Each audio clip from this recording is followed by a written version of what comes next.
phytoplankton. André, he's getting ready. Could we have the video? In the meantime, I'll take this opportunity to remind those who have just joined us online. There's several groups in Brazil who have just come online. If you would like to have any exchanges, you could upload these onto the website. You can put your questions onto the site. Hi, Andre. Hi, good morning, Paul. So Tara expedition has just left. Please tell us what it has going to do. Well, it is in the mid-Atlantic, and for 2.5 years, we will study the coral reefs to see how these living ecosystems are being affected. Coral reefs are 30% of marine biodiversity. It's where all these animals come to reproduce. Unfortunately, this year, we see that there's a major climatic phenomenon, El Nino, warming the surface of the Pacific waters, and this is having a major impact on the coral reefs. It's the rising acidity of the oceans, and so this is something these microorganisms are suffering from. So Tara, with Elix on a daily basis, Elix is on board with us, and Tara is sending live images onto our site. You have videos of our divers, and we will also be studying plankton, which is the base of the sea ecosystem. That 4 million years ago, on the planet, there was nothing to breathe with because there was too much CO2. Millions of years ago, these magical creatures, we don't know them very well, these plankton creatures. They are tiny, they're monocellular creatures. There's photosynthesis. And so for millions of years, they engaged in photosynthesis to render the environment breathable. And so the planet became one we could inhabit. These creatures, which we don't know, made it possible for us to live here. And so between 2008 and 2012, we studied these on board the Tara. We had photographers, scientists, video experts, and what did we learn as a result? We learned very important things. First of all, plankton is 95% of all the living biomass in the oceans. These are crustaceans, mammals, and so they make up 95 to 98% of the living biomass in the oceans. These are creatures that are creating half of the oxygen that we breathe. This has already been talked about. So this is, let's say, half of our breathing, which is produced by these tiny creatures. They also capture 30%, they sequester 30% of CO2. And without them, climate change would be much worse. Moreover, in all the samples which Tara has collected, and we have sequencers, we have metagenomics, and all the DNA of what we have shown, of what we have discovered, well, I can say out of that, 80% of this is unknown. So we see that we can find a great deal to help in medicine by studying this plankton. The coral reefs are not threatened directly by climate change, but of course climate change is affected by overfishing, but without a balance in the food chain, this plankton is tending to disappear. Thus, it's very important to preserve them and to stop destroying the oceans, because there's a very, very striking figure. Every year, we in fossil fuels burn what we extract from the bottom of the sea, because you know that a great deal of oil is extracted from the bottom of the sea.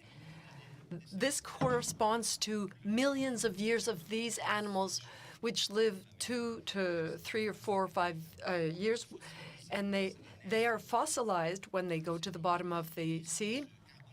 And this fossilized carbon becomes fossil fuels. So every year, we burn 1 million years of the work of the plankton life.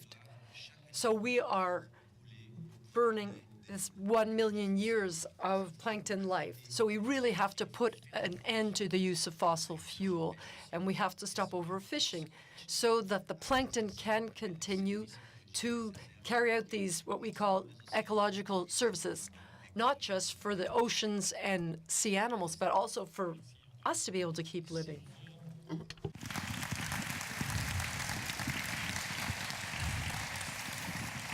C'est l'overview effect. The overview will keep going, and what Paul is showing us is that the solution, as you suggested, is to, for 50 years, let the ocean repair themselves. But part of the solution comes from the Earth. But when you look at the connection between climate change, we have to change our way of living on the Earth in order to repair the oceans. Between overfishing and climate change and acidification and the loss of oxygen, the dead zones in the ocean where there's no oxygen, it's in anaerobic atmosphere, and the overfishing, the anthropic activities and climate change, all that is rather deadly. We have to stop overfishing. We have to stop getting fuel in the kissed gases and the gases in Alaska to give the oceans the time to regenerate themselves.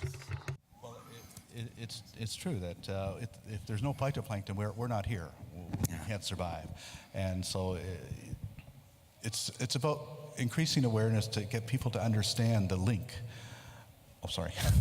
Ce qui est vrai, c'est que s'il n'y a pas de phytoplancton, il n'y a pas de vie. Donc c'est essentiel. The link between their survival and our own survival. Le lien entre leur survie et notre survie. And so we have to understand that a fish, for example, vous devez comprendre qu'un poisson, par exemple, is more valuable swimming in the sea est plus utile lorsqu'il nage dans la mer than it is on your plate. Que lorsqu'il est dans votre assiette. Because the fish is maintaining the ecological integrity of this life support system. Parce que le poisson, en fait, participe de l'intégrité et de la bonne marche de l'écosystème dont on a besoin. And we also have to understand that all of these creatures are, in many ways, aware of themselves. Parce qu'il faut comprendre, c'est peut-être pas facile, mais de comprendre que tous ces poissons ont une vraie conscience de qui ils sont. They're conscious, they're sentient. Conscious, they're aware of themselves. Ils sont conscients. Socially complex. Ils sont socialement organisés. And that there's a lot that we can learn from them. Et que l'on peut apprendre beaucoup de tous ces poissons. We tend to think that we're the most intelligent species on the planet. On a pour habitude de penser que l'être humain est l'espèce la plus intelligente sur cette planète. And that's true because we're defining what intelligence is. Mais c'est sans doute vrai si c'est nous qui déterminons les critères de sélection de cette intelligence. But many of these species have an intelligence far beyond anything we can understand. Mais en fait, beaucoup de ces espèces ont une intelligence bien supérieure à ce que nous pourrions imaginer. And the reality is that we're a little too stupid to understand how intelligent they are. Mais enfin, ça peut paraître totalement stupide d'essayer de comprendre à quel point ils sont intelligents. For example, with whales. Prenons l'exemple des baleines. The largest, most complex brain to have ever evolved on this planet belongs to dolphins and whales. Les cerveaux les plus développés et les plus complexes que nous connaissions sur cette planète appartiennent aux dauphins et aux baleines. Their communications abilities are far more profound than ours. Ils ont des moyens de communication largement supérieurs, mais alors vraiment largement supérieurs à ceux des humains. But I always hear people saying, well, if they're so smart, how come they can't go to the moon? Alors beaucoup de gens me répondent parfois, mais alors s'ils sont si intelligents, pourquoi ne vont-ils pas sur la Lune? Because that's how we equated intelligence, with tools. Parce que c'est nous qui avons considéré que c'était ça l'intelligence, Mais If a- il nous faut des outils. If a blob of protoplasm steps out of a spaceship and it's got a gun, must be intelligent. Alors si la protosynthèse pouvait sortir du vaisseau et pointer une arme, par exemple, là, ça serait une forme d'intelligence. We don't understand a non-manipulative intelligence. Nous ne comprenons pas l'intelligence non manipulée. And that's a real dilemma. Et c'est peut-être ça le vrai problème. Because my answer to why they can't go to the moon Parce que ma réponse à laquelle pourquoi ils ne vont pas ou ne peuvent pas aller sur la Lune, is very simple. Why do they want to? mais elle est très simple. Pourquoi voudraient-ils aller sur la Lune? Because humans have a problem knowing who they are and where they are. En fait, c'est l'homme qui a un problème avec qui il est et où il va. Our fellow citizens know where they are. They don't need to go anywhere else. Alors que toutes les autres espèces de cette terre savent où elles sont et n'ont aucune envie d'aller ailleurs. Thanks. Thank you, Paul. Thank you. Merci, Philippe. Merci, André. Merci. Wow. A little bit of breathing there. Breathe deeply. Settle in comfortably into your seat. Sophia String Rivers, who is the biographer of the Dalai Lama, is going to come on stage, and she's going to share a message from the Dalai Lama and